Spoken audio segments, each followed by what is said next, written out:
What's up, people? Um, I'll be checking out a movie. Thanks for watching, by the way. If you end up liking the video, remember to subscribe, share, and all that, man. I'll be checking out a movie that was highly requested after I reacted to Double Indemnity, man. That Billy Wilder movie. That movie fucking impressed me, man. Blew me away. Really good. I didn't know who Billy Wilder was before watching that, and I was surprised that I hadn't heard of the guy, man, prior to watching that movie, which is crazy because I think I don't know if he's underrated or whatever, but yo, because a lot of movie directors I've heard of, despite probably not even watching their movies, but I've still heard of them, even if I haven't watched their movies. I knew about Hitchcock before watching a single Hitchcock movie. I'd heard of him, I'd heard of Kubrick, I'd heard of, all these directors before even watching any of their movies. But for some reason, I hadn't heard about Billy Wilder before watching Double Indemnity. Flew so under the radar for me, man. So under the radar. But Double Indemnity, man, I was just looking for good movies to watch, and that popped up, and I decided to watch it. And that's how I got introduced to Billy Wilder. And you guys have requested this one, man. Said that it's really, really good. 1950 movie. I'm sure it'll be good, man. I'm sure it's going to be good. Pretty good rating on IMDb. And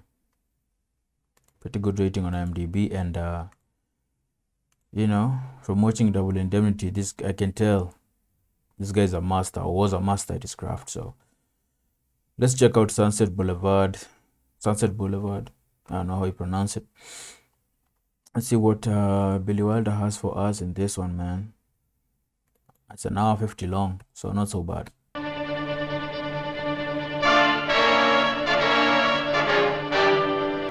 A murder has been reported from one of those great big houses in the 10,000 block. You'll read about it in the late editions, I'm sure, because an old-time star is involved. One of the biggest. You see, the body of a young man was found floating in the pool of her mansion, with 2 shots in his back and 1 in his stomach. Well, in the end, he got himself a pool. Only the price turned out to be a little high.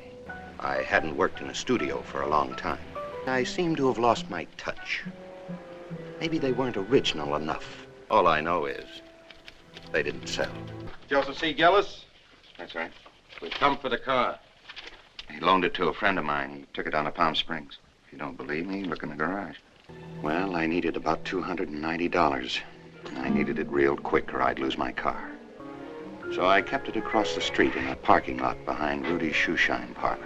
I knew a big shot over there who'd always liked me. And the time had come to take a little advantage of it. He was a smart producer with a set of ulcers to prove it. The dialogue, man, again. Billy Wilder still hitting us with that amazing dialogue like he did in Double Indemnity, man. I don't know which one came first, this one or Double Indemnity, but hey. Dialogue A1. You got a title? Bases loaded. There's a 40-page outline. Call Reader's Department. Find out what they have on Bases Loaded. And there's another thing. It's pretty simple to shoot. Lots of outdoor stuff. I bet you could make the whole thing for under $1 million. Excuse me. Basis loaded. I covered it with a 2-page synopsis. Thank you. But I wouldn't bother. It was just a rehash of something that wasn't very good to begin with. I'm sure you'll be glad to meet Mr. Gillis. He wrote it. This is Miss Kramer. Oh, I'm sorry, Mr. Gillis, but I just didn't think it was any good. I found it flat and trite. I just think that pictures should say a little something. One of the message kids. Just a story won't do. You'd have turned down Gone with the Wind. I haven't seen Gone with the Wind, man. Is it worth it? Let me know, man. Let me know. I'd always heard that you had some talent. That was last year. This year I'm trying to earn a living. If we made it a girls' softball team, put in a few numbers, might make a cute musical. I'm over a barrel. I need a job. I haven't got a thing. Would you let me have $300 yourself as a personal loan? That's the way a lot of us think about Schwab's drugstore. Kind of a combination office, coffee clutch, and waiting room. So then I called a pal of mine, Artie Green. He could let me have 20, but 20 wouldn't do. Finally, I located that agent of mine, the big faker. I lose my car, it's like having my legs cut off. Greatest thing that could happen to you. Now you'll have to sit behind the typewriter. Now you'll have to write. Apparently, I just didn't have what it takes. And the time had come to wrap up the whole Hollywood deal and go home. Uh-oh.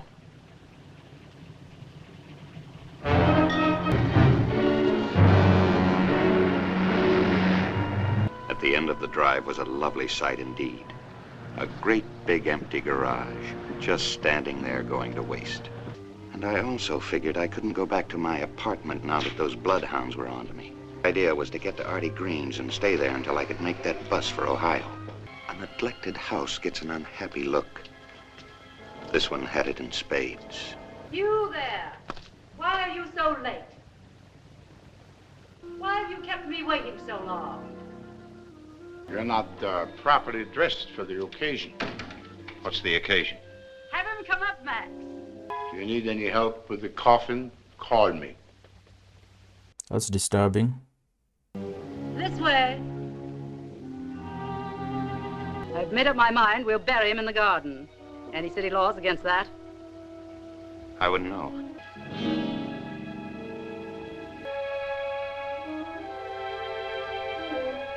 Lady, you got the wrong man.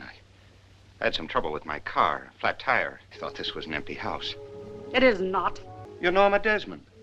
Used to be in silent pictures, used to be big. I am big. It's the pictures that got small.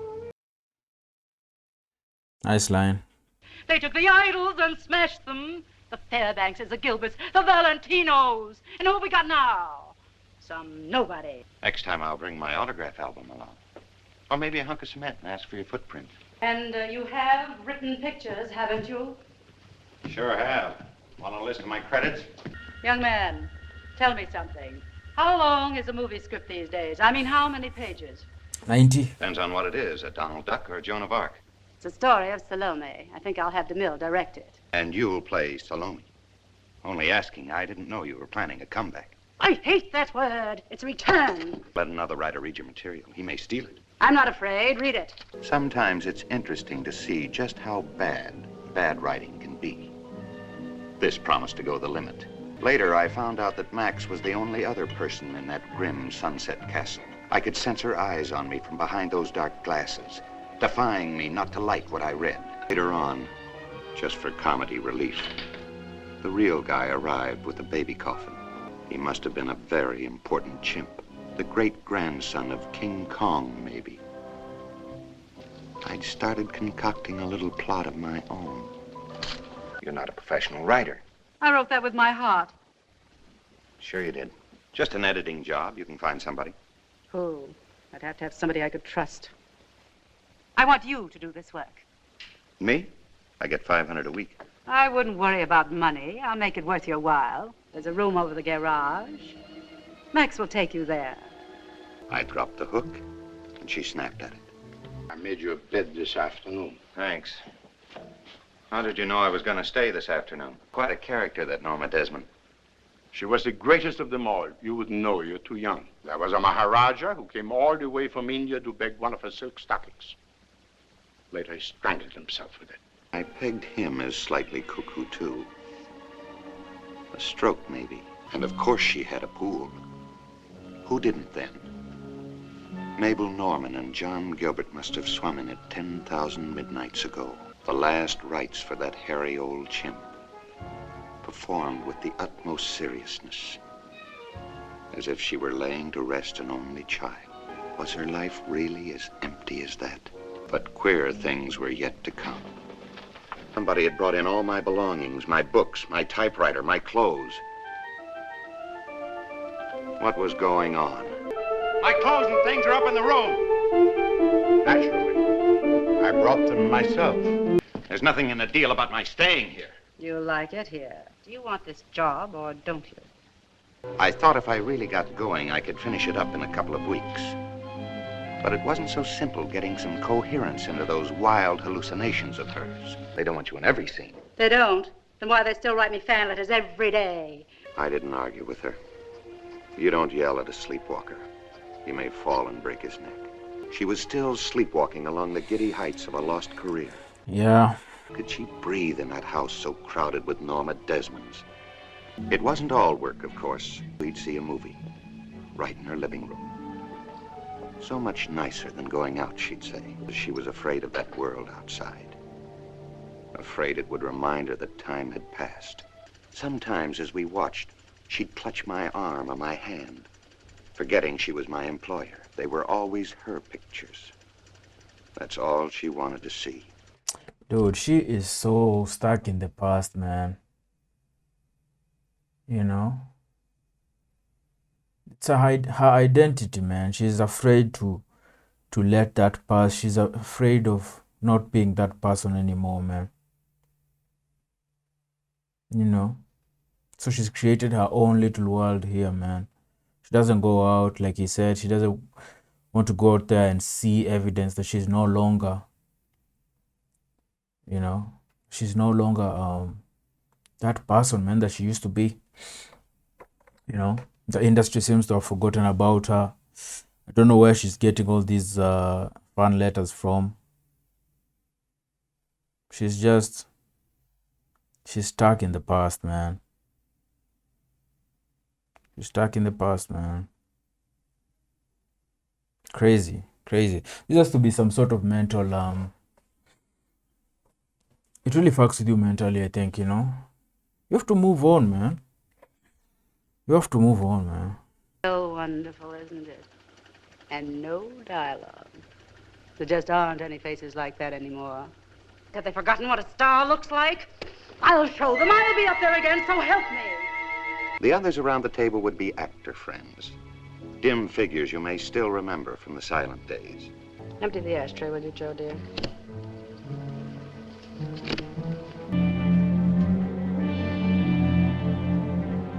Holy shit, these guys found him, man. How did they fucking end up here? How? I'm not here. That's what I told them. Good. But they found your car in the garage and they're going to tow it away. They'd come for my car. To wait until I'm done, eh? No. Please. I wonder if this is how the other guy, her servant, I wonder if this is how he ended up here too, man. I don't know, I feel like if Joe doesn't get the fuck out of here, he'll end up like that dude, man. Just following her around at her beck and call, you know. Just serving her, dude. I feel like that's how the guy started as well, man. He just wandered in one time and never left. I've lost my car. Oh, and I thought it was a matter of life and death. It is to me. We don't need two cars, we have a car. Have you ever heard of a Sata for skinnies? All handmade, cost me $28,000. The whole thing was upholstered in leopard skin and had one of those car phones, all gold-plated. What's a good men's shop in town, the very best? Well, go there. I don't need any clothes, and I certainly don't want you buying them for me. And must you chew gum? Dude, she is going to change every aspect of him, man. She's going to edit him like he's editing her script, bro. She's a control freak in that way, man. She's going to end up like Marx, dude. There are people like this in the world, man. It's like having a sugar mommy, kinda. You know? But she's fucking providing for him, so he doesn't feel like he can say no at this point. I don't need a tuxedo. Of course you do. A tuxedo and tails, and if you aren't careful, you'll get a cutaway. Well, as long as the lady's paying for it, why not take the Vicuna? The rains came. A great big package of rain. Oversized like everything else in California. The only time I could have to myself was in that room. But it was better than sleeping in a raincoat and galoshes. She doesn't intend to ever let him leave, man. You know? It's like those horror stories, you know, where someone, you know, you check into a hotel and you end up like The Shining kind of thing. You check into a hotel and you just never leave. The hotel itself just doesn't let you leave, man. He's wandered into this house, and this woman, I don't feel like she ever plans on letting him leave, man. She's buying him stuff. Now she's moving him to the fucking main house. You know? it's like she lost. I feel like she's trying to change him or alter him in the image of someone that she knew back in the day and she lost. Maybe a son, maybe a lover. And she's trying to convert him into that, so she feels like she still has that, the way she does with her whole life, you know. She still holds on to this image that she had back in the day, this identity that she had back in the day, even though things have changed, even though she's not that person anymore. She still thinks of herself that way. She's still holding on to that. And I feel like she's converting him into someone that she knew back in the day that she lost. And it's still, you know, part of her whole, you know, plan or the way she lives. She just recreates her life, man, and holds on to that identity. And there's still another piece of that, man. It's just another piece of that. You need to get out, bro. Her psychology is so weird. Whose room was this? It was the room of the husband. Yep, she's changing him. She's trying to recreate her husband again. That's what she's doing, man. She's going to change him completely so that she's trying to bring back her husband, man, through this guy, man. Fuck. Hey, what's this with the door? There isn't any lock. There are no locks anywhere in this house, sir. The doctor suggested it. What doctor? Madame's doctor. Madame has moments of melancholy. There have been some attempts at suicide. She still gets those fan letters. I wouldn't look too closely at the postmarks. I fucking knew it, man. It's a way of keeping her. If she feels like she's lost that identity, if she feels like she's no longer that big movie star that she used to be, she'll just deteriorate and probably just die, man. End up killing herself. So they try, even this dude tries as much as possible to accommodate her and, you know, keep up the image, the facade, you know, make her feel like she's still that person. That's why he's still sending those letters, man. Because it's like, oh my God, when she gets them, it's like, they still love me. They still remember me. I still have a reason to live, man. She is mentally ill. Poor devil. Still waving proudly to a parade which had long since passed her by. Maybe it's a personality disorder, man. Shouldn't we wait for the others? Mac, champagne. Careful, it's slippery. I had it waxed. There's no one else coming to this part. It's just for them. Two of them, man. Don't bend back like that. It's that thing. It tickles. It does. What time are they supposed to get here? Who? The other guests. There are no other guests. We don't want to share this night with other people. You think this is all very funny. A little. When our picture's finished, I'll buy you a boat and we'll sail to Hawaii. Stop it. You're not going to buy me anything more. Shut up. I'm rich. I'm richer than all this new Hollywood trash. What's the matter with you? What right do you have to take me for granted? What I'm trying to say is that I'm all wrong for you. What you're trying to say is you don't want me to love you. I imagine this is what it's like for people who guys who get caught up with or mixed up with sugar mamas, man.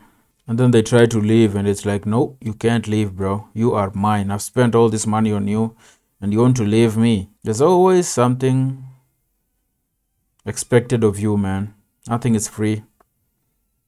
You have to give something back.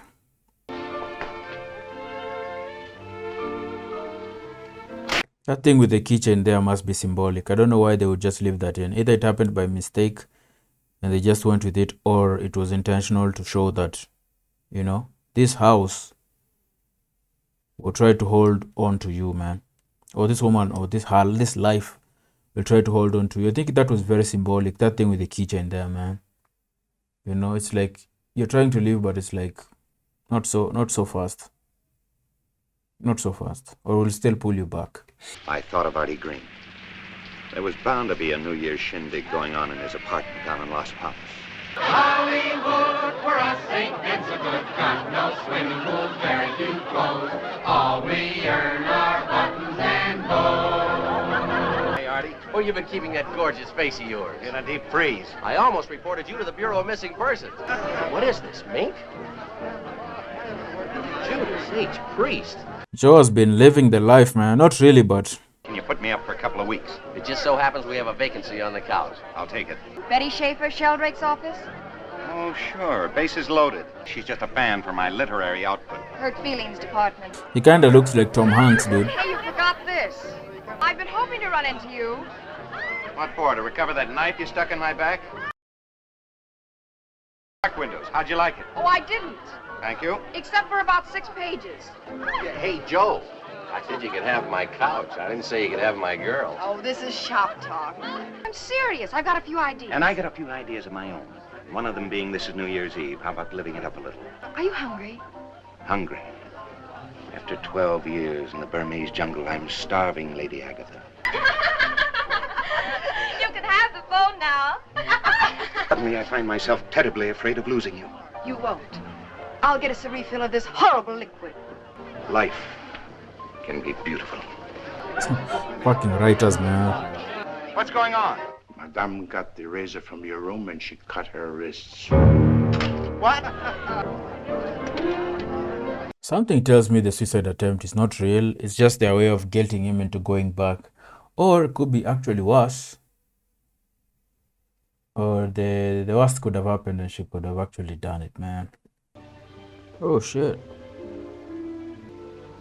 Go away. What kind of a silly thing was that to do? To fall in love with you, that was the idiotic thing. Great stars have great pride. Pride. Pride. You've been good to me. You're the only person in this stinking town that has been good to me. I'll do it again. I'll do it again.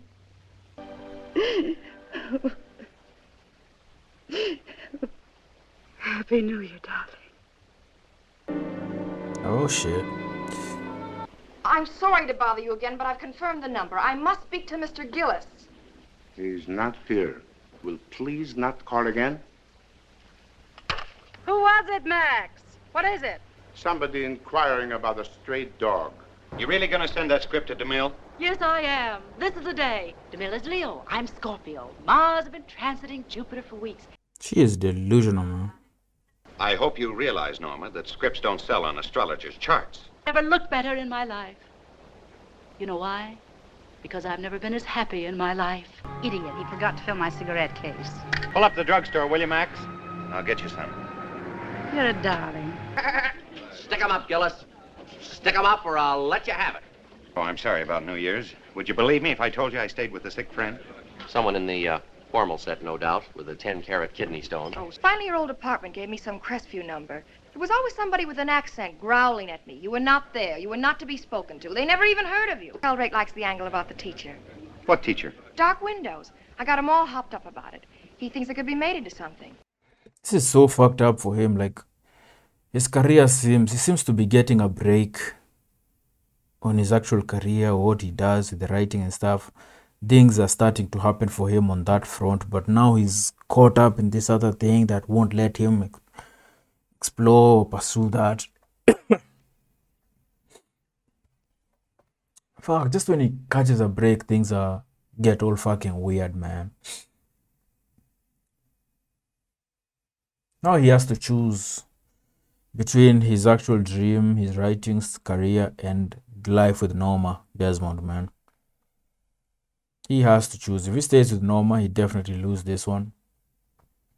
If he pursues the writing path, the real side that actually makes sense with his writing in Dark Windows, then Norma won't be too happy. And maybe I think that's what he'll end up doing. And that's why in the beginning of the movie, we saw him floating face down on a pool, man. In a pool, man. I've got 20 pages of notes, and I've got a pretty good character for the man. I tell you, this is half sold. As a matter of fact, I've given up writing altogether. Mr. Gillis, if you please. I'll be right there. I don't want to be a reader all my life. I want to write. I'm sorry if I crossed you up. You sure have. Took you hours. Oh, I ran into some people I know. Where are my cigarettes? Where are you? What's the matter with you, darling? Why are you so glum? Nothing's the matter. I'm having a great time. Show me some more. I was thinking about that girl of Artie's. That Miss Schaefer. She's really good at this, man. You know better than to interrupt me. Paramount is calling. Who? Paramount Studios. It is not Mr. DeMille in person. It is someone by the name of Gordon Cole. The very idea of having some assistant call me, say I'm busy, and hang up. Oh. I've waited 20 years for this call. Now DeMille can wait until I'm good and ready. So she put on about a half a pound of makeup, fixed it up with a veil, and set forth to see DeMille in person. The shadow over the left eye is not quite balanced. Thank you, Max. Damn, Max. Fucking James Charles over here. You got an appointment? No appointment necessary. I'm bringing Norma Desmond. Norma who? How have you been, Miss Desmond? Open the gate. Sure, Miss Desmond. Come on, Max. Oh, she has some sway, man. She has some influence still. And teach your friend some manners. Tell him without me, he wouldn't have any job, because without me, there wouldn't be any Paramount studio. You're right, Miss Desmond. Norma Desmond's coming in to see Mr. DeMille. Norma Desmond? She must be a million years old. I hate to think where that puts me. Must be about that awful script of hers. I can give her the brush. 30 million fans have given her the brush. Isn't that enough? I understand she was a terror to work with. Only toward the end. Would you want to come along, darling? I don't think so. It's your script, it's your show. Good luck. Well, you can see I'm terribly busy. That's no excuse. You read the script, of course? Yes, I did. And if you hadn't been pretty darn interested in that script, he wouldn't have tried to get me on the telephone 10 times. Let's get a good look at you. Norma Desmond. Why, I thought she was dead. How nice to see you. Welcome. It's that car of hers, an old Isata Fraschini. Her chauffeur drove it in on the lot the other day. It looks just right for the Crosby picture. I got hold of Gordon Cole. Did you see them? Did you see? She's so fragile that everyone around her just is constantly tiptoeing, man. They know she's so fragile. If they tell her anything bad, any bad news of any sort, man, she'll just shatter, man. She'll crumble, man. So everyone is just so careful around her, man. Scared to just break her heart, man. You know? The industry ruined her. Fame ruined her. It gave her a taste of something so sweet. And that shit is fleeting, man. And it fucking went away. And she's designed her life, structured her life around that identity. Now they know if she gets a peek behind the curtain and realizes it's all fucking smoke and mirrors, she'll just crumble, man. So everyone around her is so careful, so... What's the matter, dear? Nothing.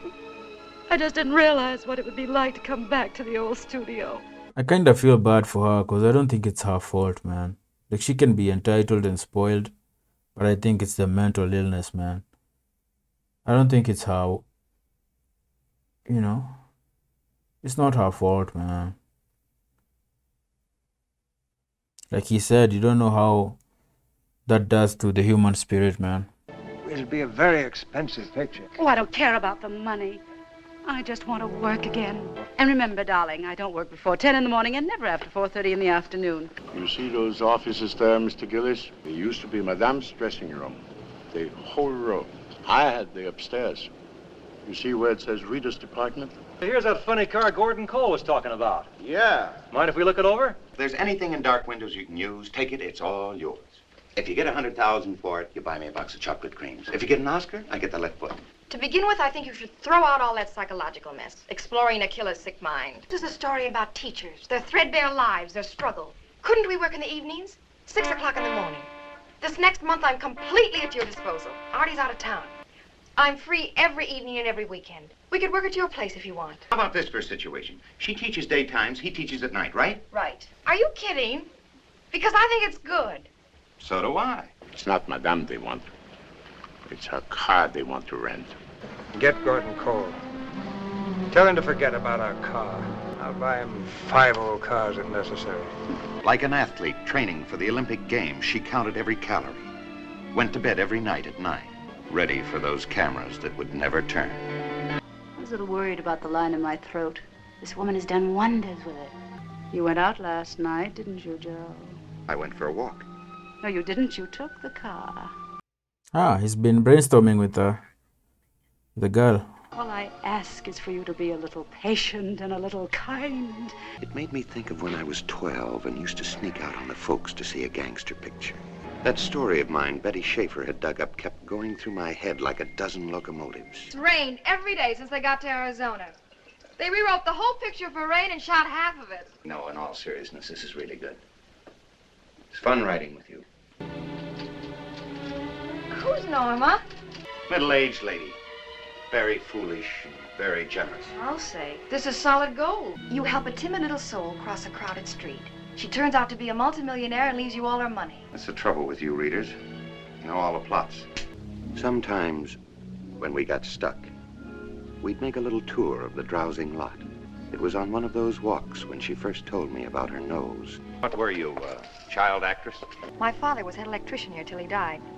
Mother still works in wardrobe. I come from a picture family. Naturally, they expected me to become a great star. They didn't like my nose. Slanted this way a little. So I went to a doctor and had it fixed. Nice job.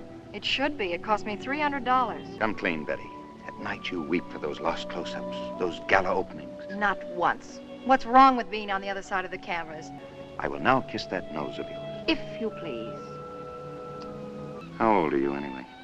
22. I suggest that if we're ever to finish this story, you stay at least 2 feet away from me. Oh my God, Billy Wilder is a fucking genius, man. This is so good. This is so good, man. The dialogue. I think it's the dialogue that sticks out the most for me. This is a very compelling story. Very, very good story. Keeps you interested from, the entire time. But the dialogue, man. The dialogue. And the chemistry between these two, when they get into, every once in a while they start role-playing between each other. It's like, it's so good, man.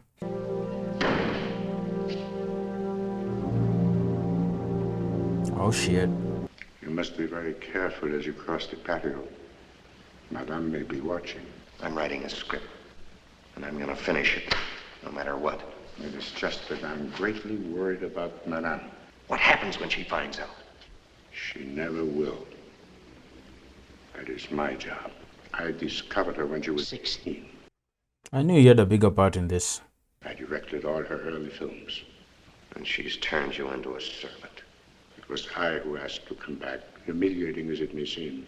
I was her first husband. Oh, shit. I fucking knew it, man. No, I didn't know it. But I knew there was more to Max than they showed us, man. I knew there was more to Max than we thought, man. First husband, man.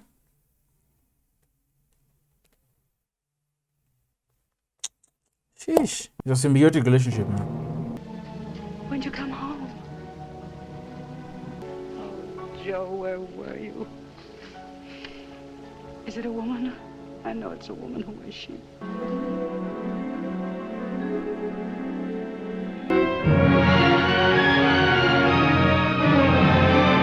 Why are you staring at me like that?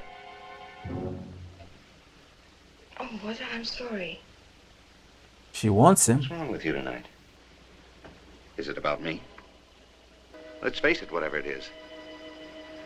I got a telegram from Artie. He wants me to come on to Arizona. He says it only costs $2 to get married there. You're getting married. That's what you wanted. I don't want it now. I'm not in love with him anymore, that's all. Betty Schaefer, engaged to Artie Green. As nice a guy as ever lived. And she was in love with me.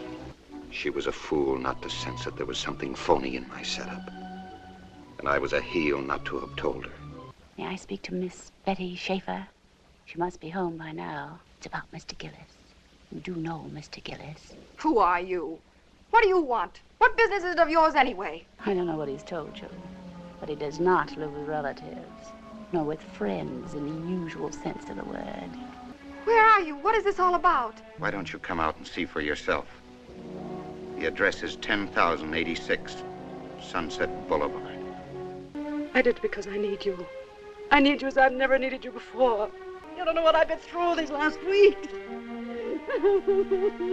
I bought myself a revolver, I did. I stood in front of that mirror, but I couldn't make myself do it. Say you don't hate me, Joe. Betty, let me come along with you, please. No, I'll be all right. I don't know why I'm so scared, Joe.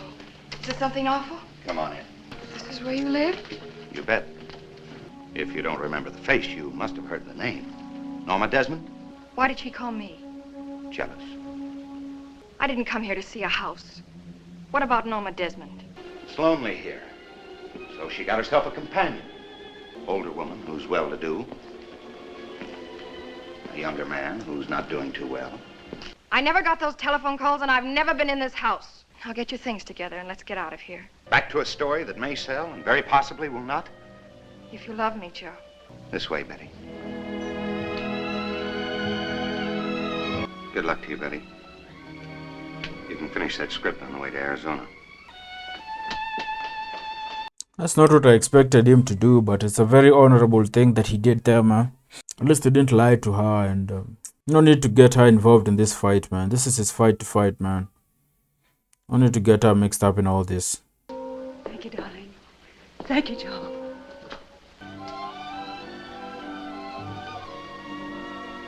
May I come in, Joe? I've stopped crying. I'm all right again. What are you doing, Joe? I'm packing. You're leaving me. You can have anything you want. What is it you want? Money. Norma, you'd be throwing it away. You can't go! Max! Max! You think I made that up about the gun, don't you? All right. But hundreds of thousands of people will care. Oh, wake up, Norma. You'd be killing yourself to an empty house. What about the studio? What about DeMille? He was trying to spare your feelings. The studio only wanted to rent your car. I get letters every day. You tell her, Max. Come on, do her that favor. There aren't any fan letters except the ones you write. That isn't true. Max! Norma, you're a woman of 50. Now grow up. There's nothing tragic about being 50. Not unless you try to be 25. No one ever leaves a star. That's what makes one a star. Joe!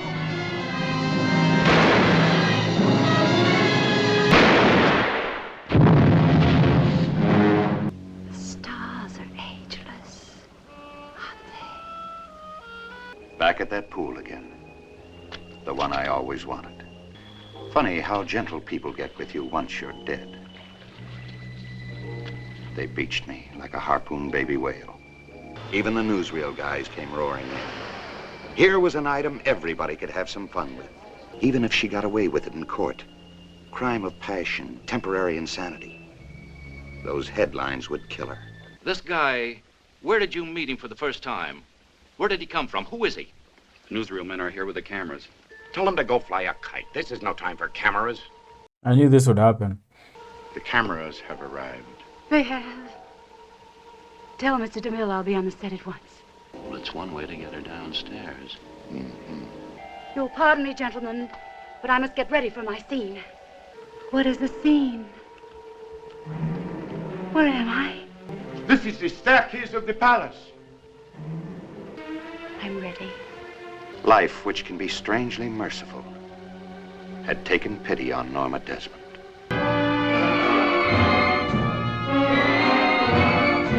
I can't go on with the scene. I'm too happy. You don't know how much I've missed all of you. And I promise you I'll never desert you again. All right, Mr. DeMille, I'm ready for my close-up.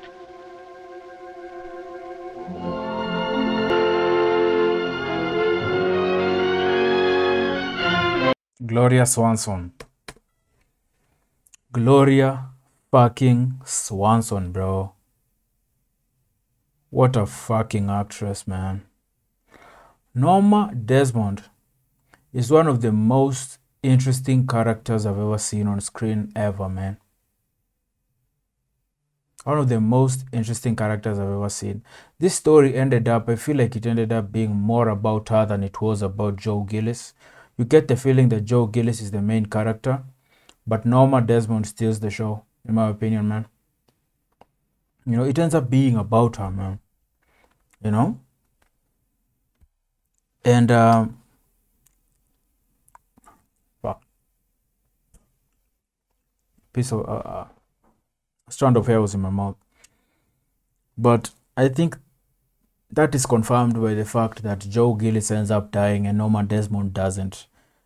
I think her fate, even though she's still alive at the end, her fate is probably worse because she doesn't seem to be able to differentiate reality and fiction.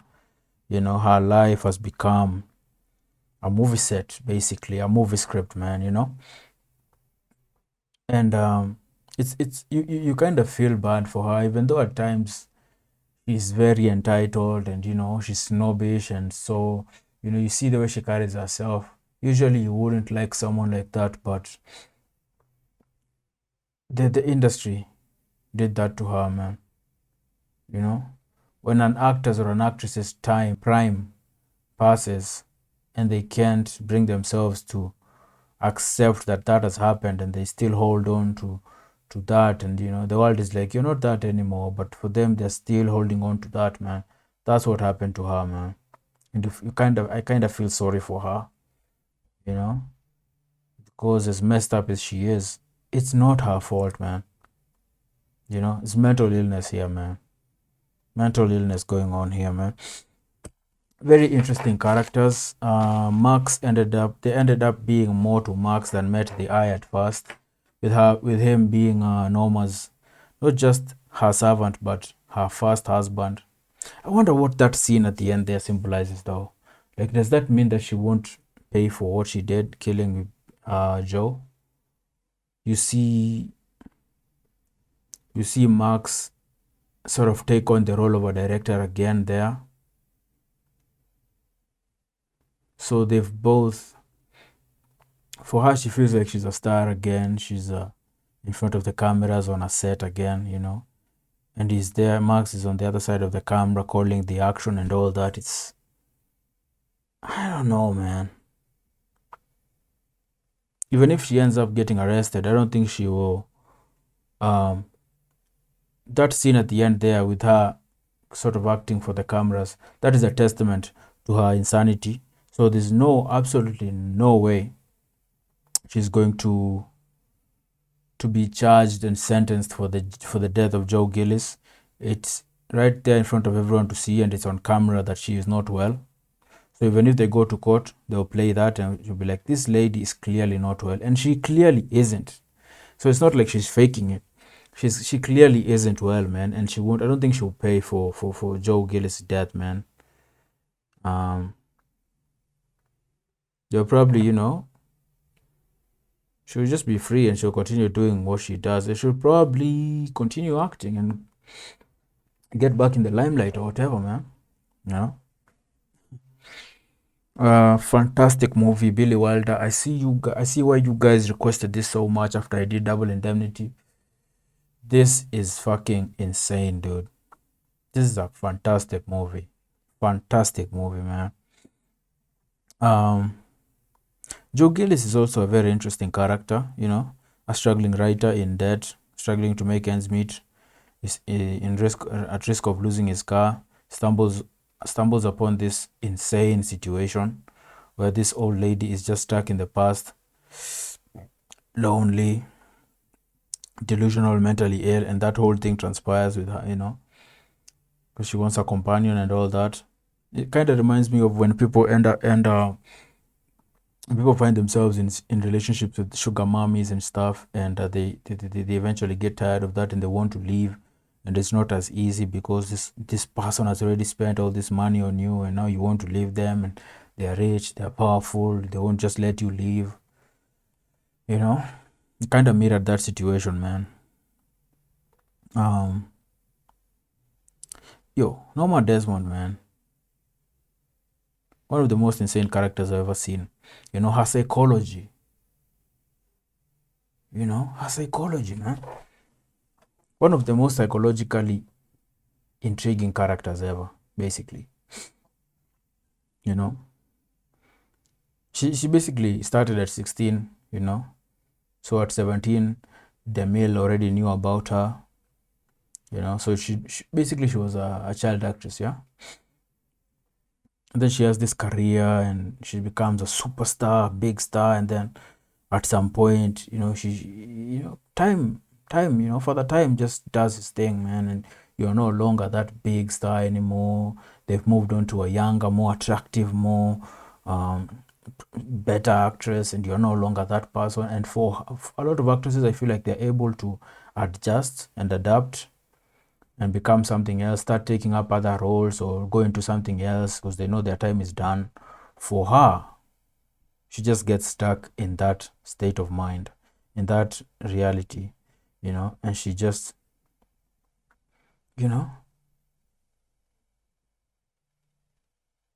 she must have been really fucking good in her heyday, man. But she wasn't able to adjust and do something else after that ran its course. And it broke her mentally.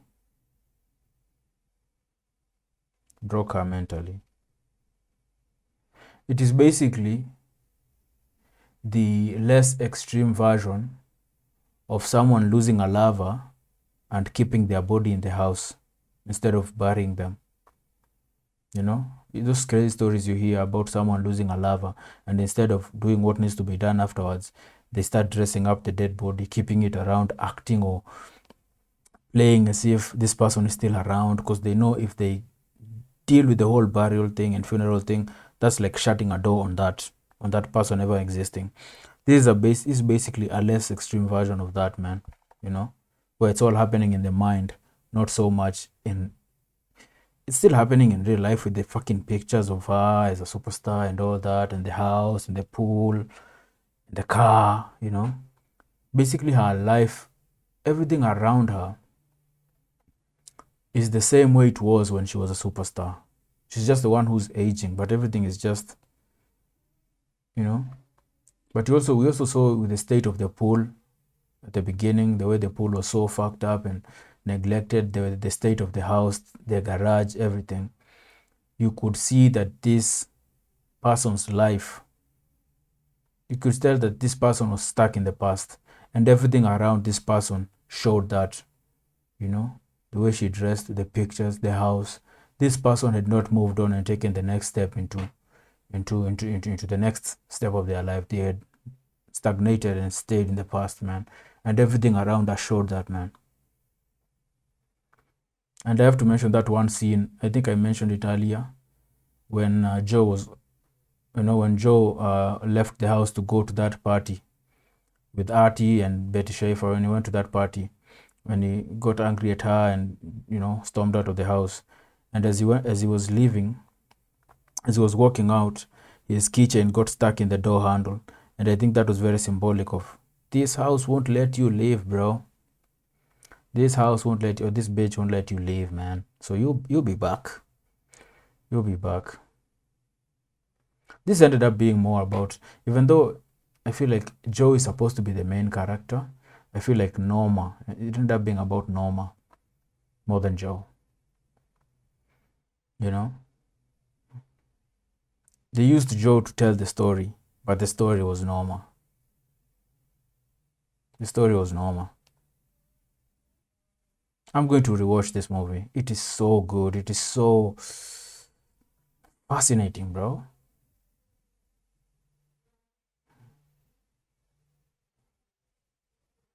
That chimpanzee at the start of the chimpanzee that she was burying at the start of the movie, when Joe first got there, I think it looked pretty old. I wonder what. That was a very weird thing to have in the movie. I feel like there's a symbolism also going on there.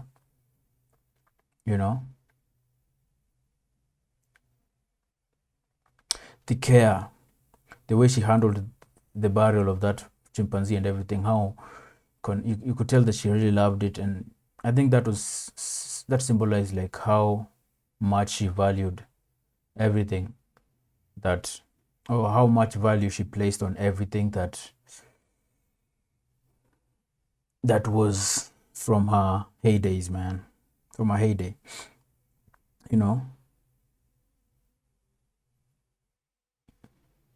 That was a remnant of her superstar days. And when that chimpanzee eventually died, she went through so much and made sure it got a really good burial, because that's how much value and how much value she places on that part of her life or that time in her life. You know, another good thing was the comparison between Betty, Norma Desmond. I don't know, Norma Desmond and Betty Schaefer, man, and what these two characters represented represented in Joe's life, man. Betty was young, you know, a budding writer, ambitious, full of life, optimistic about the future. She was free, she was young, she represented, you know, these two women represented, because Joe had to choose between them, you know. Joe had to choose between them. Betty represented the future and a writing career and optimism and freedom. And then you have Norma, who represented almost like a prison and being stuck in the past and, you know, bad fucking writing. Because the script, they kept mentioning that it was fucking shit. So bad writing and boredom and old and, you know. So Joe had a choice. Go the Betty route or go the Norma route, man. The Betty route was fucking fun and optimistic and bright, but it was unsure, you know. Unsure, you know, it's optimism there, but you don't know how things are going to turn out. With Norma, it's being stuck in the past, it's old, it's boring, it's bad writing, but there's money there, man. You don't need to fucking work your ass off when you go the Norma route, man. And that is the appeal of the Norma route, the money. That is the only appeal, but that is so important, you know. But when you choose that route, the Norma route, you sell your soul, man. At the end, he was like, fuck this, I'm packing, I'm leaving, because he had everything he wanted, but his soul, man, he'd sold his soul for that, and he just couldn't do it anymore, and he ended up dying. Again with the keychain, this house won't let you leave. He ended up dying. He didn't get to leave that place. He died in that place. You know? And Billy Wilder loves narrators in his films, huh? He loves narrators, and Noir. I think Noir has a certain style that it sticks to. You know, you have the femme fatale, the protagonist. Usually, the femme fatale or the lady or the woman that the protagonist meets usually ends up being the undoing of the protagonist, man. The protagonist usually, it's where the protagonist usually goes wrong, man. You know. You usually don't get, the protagonist usually loses in the end because they met this lady, and this lady basically was the beginning of ends up being the beginning of the downfall of the protagonist, man. Fucking this movie, man.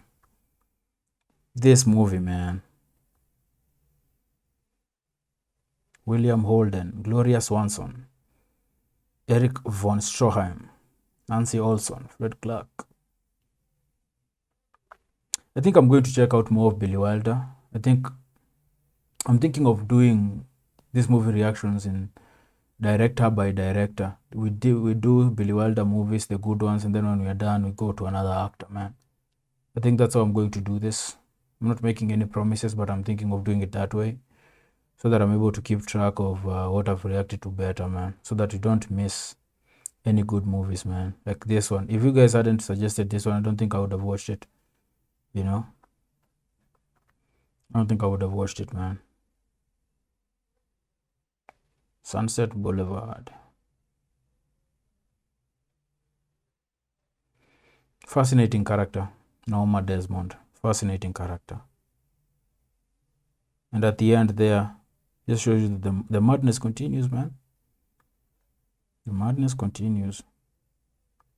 It's crazy how Max fell in love with her so much that when he settled for being her servant just to stay in her life, man.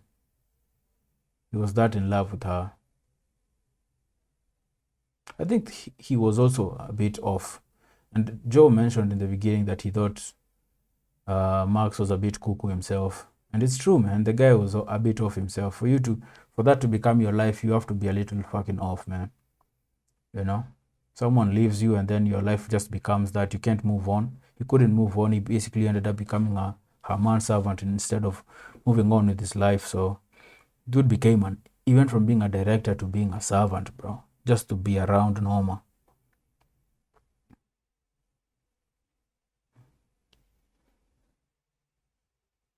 Just to be around Norma. He was insane too. The guys like DeMille, the other director, he wanted nothing to do with her. Because he saw how insane she was. But Max didn't see that. Ooh, Max von Mayerling. Thank you for suggesting this movie, guys. Thank you. This was a pleasure, an absolute pleasure to watch. An absolute pleasure to watch, man. Sunset Boulevard. I'll check out more of Billy Wilder, man. This guy was flying under the radar for me. It's insane that I didn't know about him.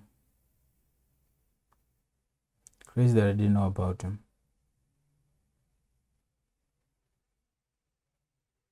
Before watching Indemnity, Double Indemnity, man. Oh. Ooh. I'm glad that Betty Schaefer didn't die. I like what Joe did at the end there. He basically set her free. He could have chosen to because I think if he'd chosen her,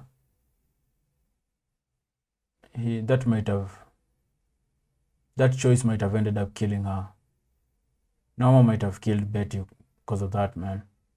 So I think him basically telling her to go and be with Artie and all that, I think he wanted her, but he didn't want to get her caught up in that web of him and Norma and her, and he didn't want that fate for her. So I think he did the honorable thing and set her free.